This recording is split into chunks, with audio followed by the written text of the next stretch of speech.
Ho deciso. È la cosa giusta da fare. Non puoi farlo veramente. Hai pensato a me, a noi. Ci ho pensato, ma non cambierò idea. Farei qualsiasi cosa per te. Rinuncerei a tutto per tenerti qui, con me. So che non sono bravo a parlare di queste cose. Mi conosci. Ma devi credermi quando ti dico che mi hai cambiato la vita. E se tu non ci fossi, tornerebbe tutto come prima.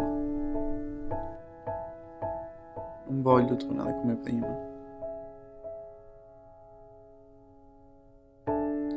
Ma tu sei così. Non sono stata io a renderti l'uomo che sei.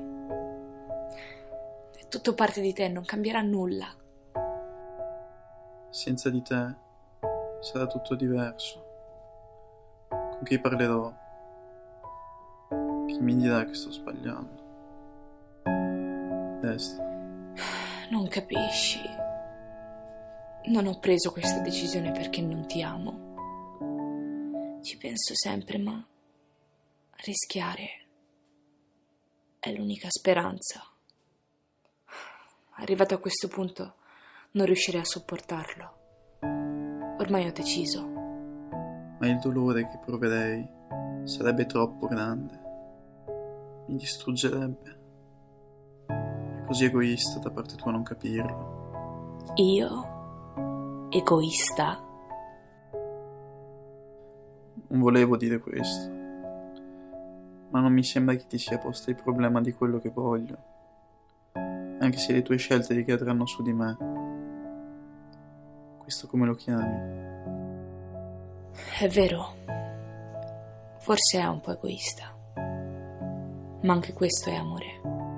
Non voglio vivere una vita nel rimorso per non averlo fatto.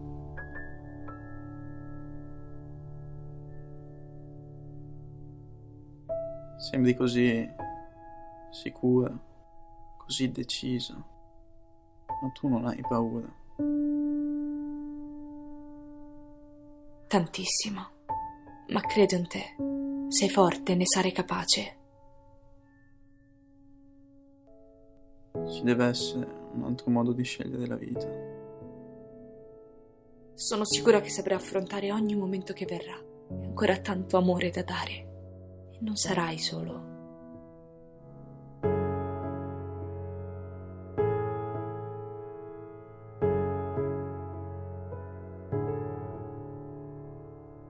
Andrà tutto bene.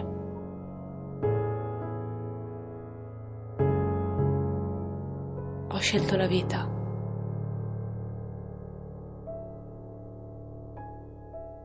Ma non la mia.